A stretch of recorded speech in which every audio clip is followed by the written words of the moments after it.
Bonjour à tous. Alors, les énergies du mois de novembre pour les vierges. Alors, donc, un tirage en deux parties. Première partie avec le Radiant White Spirit Tarot et deuxième partie avec le Light Seers Tarot que je vais positionner au-dessus de celui-ci. Et c'est parti pour ces énergies du mois de novembre pour les vierges. Alors, je saisis les cartes qui se présentent à moi, celles qui attirent mon œil ou qui ont tendance à sortir, à se manifester en sortant du paquet. Alors, donc, on a, pour les énergies du moment, on a l'ermite. Donc, on a un sentiment de solitude peut-être, nécessaire ou subi, en tout cas, qui vous porte à être dans un état d'introspection, de réflexion et un temps qui est nécessaire pour trouver un éclairage, quelque chose. La position de l'obstacle ou du défi à relever, on est ici dans le défi qui est celui de l'avancement. Alors, soit professionnel, vous devez progresser, vous allez vers un succès, ou bien peut-être simplement vous allez devoir vous déplacer, voyager. Les énergies extérieures, on a l'énergie du 2 de denier qui nous parle de jongler peut-être entre deux activités, deux choses que vous faites en ce moment ou que vous devez faire. L'énergie sur laquelle vous devez vous reposer, ah là là, c'est l'énergie d'un choix à faire entre peut-être justement ces deux activités et ou en tout cas la deuxième, vous allez peut-être devoir choisir entre plusieurs possibilités et il va falloir juger avec discernement pour ne pas se tromper de voie. Au cœur du jeu, on a le fou qui nous indique que ce choix, vous pouvez le faire en vous laissant aller sans avoir la nécessité de trop réfléchir. Ce qui compte, c'est d'y aller et de commencer.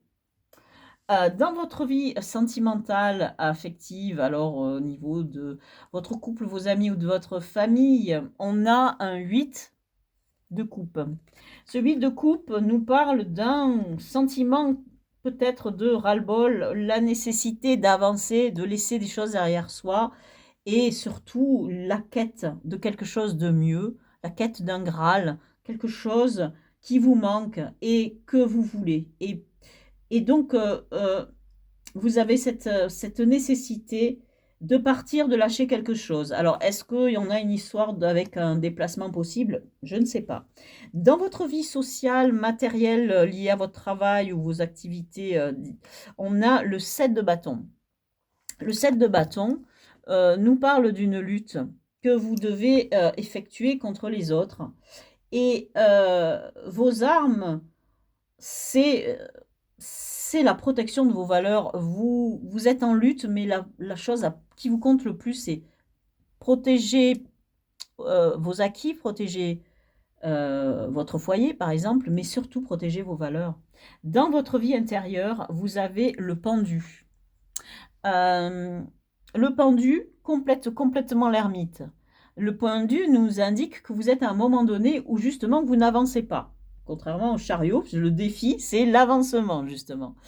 Vous êtes bloqué et, et c'est cette espèce de chose qui vous empêche d'agir, qui vous pousse à l'introspection pour trouver cette fameuse lumière-là, cet éclair. Cette lumière, elle est aussi dans la lanterne de l'ermite. Ces deux cartes se complètent parfaitement, elles se répondent l'une à l'autre. C'est en vous que vous allez trouver la lumière pour éclairer ce chemin, pour aller chercher cette 9e coupe, par exemple. Alors, dans le dénouement possible, etc., quelque chose qui nous donne une perspective, on a un 5 de coupe. Alors, le 5 de coupe, c'est une carte intéressante parce qu'elle a une espèce de tristesse apparente et vous êtes dans la même position que l'ermite, ce dos légèrement courbé et en plus dans la même direction. On a quelqu'un qui est seul et qui, regarde vers le sol. La différence, c'est que l'ermite, il éclaire son avenir et alors que lui, le personnage qui est sur le 5 de coupe, hem, il regarde ses coupes renversées, il regarde ses regrets et donc peut-être cette envie-là de partir parce que, quelque chose ne vous satisfait pas dans votre vie, sentimentale, dans vos rapports avec, vos proches et vous êtes blessé et vous avez des regrets, des choses qui vous pèsent et cetera et dans cette carte, on vous dit: «Arrêtez de vous pencher sur votre passé». D'ailleurs, on voit bien que là, l'être regarde le passé, ça c'est la direction du passé. Regardez là, regardez l'avenir. Vous avez 2 coupes, 2 magnifiques coupes qui se présentent sur l'avenir. Donc cherchez ce Graal, tournez-vous vers ces 2 coupes parce que peut-être que le Graal, c'est une de ces 2 coupes et tournez-vous vers, l'avenir. Alors et embrassez votre avenir. On va prendre ce deuxième jeu pour, préciser ces cartes. Donc ce deuxième jeu, c'est le Lightseers Tarot et on va rajouter les cartes. Donc toujours pareil, on va prendre celles qui, se sont manifestées, et on va les rajouter à celles qui sont déjà présentes sur la table et hop, hop, hop, celle-ci, voilà. Donc, l'énergie qui complète cette ermite, c'est oui, c'est celle de l'impératrice. Donc, vous allez vous plonger en vous-même, trouver en vous cette énergie de création, cette énergie d'abondance, cette générosité, cette opulence. Donc vous allez créer votre opulence grâce à cette impératrice. C'est pour ça que vous devez vous retirer en vous-même. Vous devez trouver ce fuel qui va vous faire avancer, sur votre chariot là. Alors, qu'est-ce qu'on a qui oh waouh, qui complète ce chariot? On a un 10 de coupe, donc il est question de bonheur. Il est vraiment question d'accomplissement et de bonheur.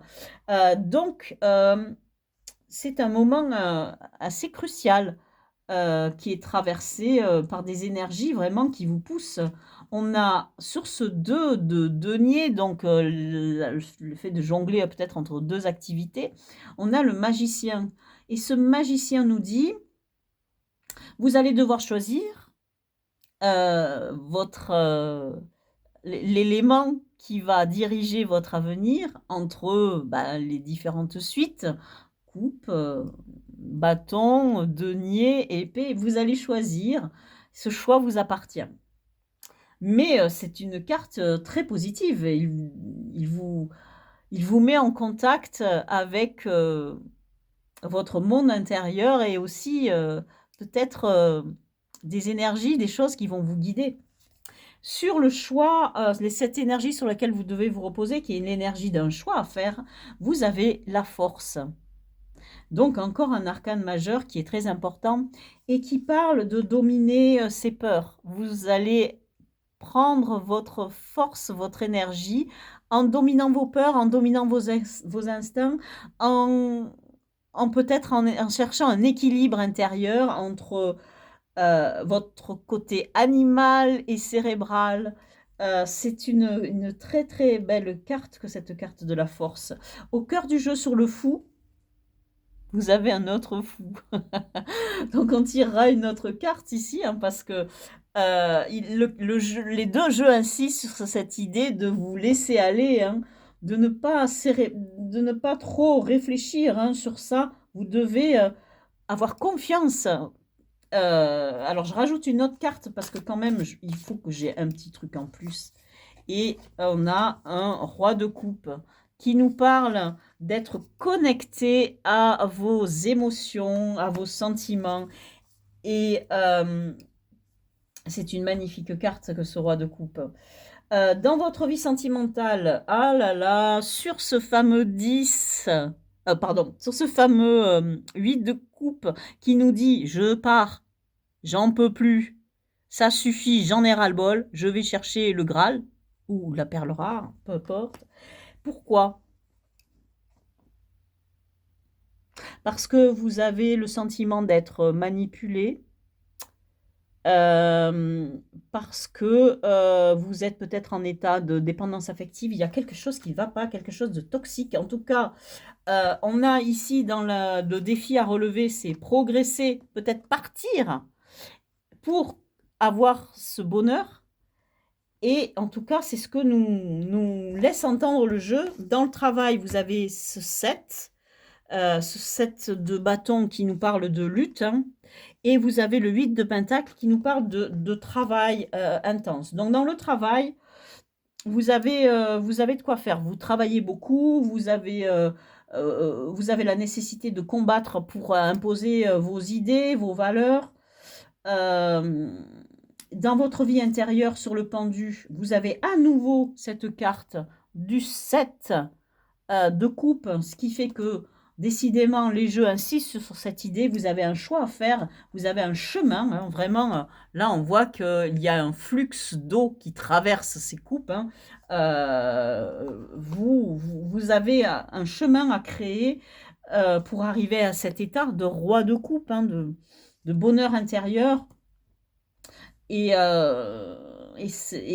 vous avez un choix à faire, un choix peut-être difficile, peut-être vous devez vous sortir de cette relation toxique, hein. Alors j'avance un petit peu, en tout cas vous avez besoin de réfléchir sur ça pour créer votre avenir. Sur le 5, ce fameux 5 de coupe qui vous dit de laisser derrière vous tous vos regrets, toutes vos amertumes, toutes ces choses que vous n'avez pas réussi ou ces souffrances que vous avez dû subir. Et on vous dit, mettez ça derrière vous, avancez, et on vous présente la carte du 3 de bâton. Et le 3 de bâton, c'est la carte de la planification. Mais même sur ce jeu, la carte du 3 de bâton, je l'aime beaucoup parce qu'elle représente une surfeuse qui attend la vague. Elle attend la belle vague. C'est comme si vous attendiez cette 9e coupe là que vous avez dans votre couple, ce Graal. Eh bien là, le Graal d'une surfeuse, c'est la vague, c'est la belle vague, celle qui va vous faire vivre un moment d'intense plaisir parce que elle va vous apporter des sensations immenses et uniques. Donc, le jeu vous dit, laissez derrière vous vos regrets, regardez ce qu'il y a devant vous, planifiez votre avenir. Ce que vous cherchez, c'est cette vague et c'est cette 9e coupe. Et voilà pour les énergies de ce mois de novembre pour les Vierges. Je vous remercie d'avoir regardé cette vidéo et je vous dis à bientôt.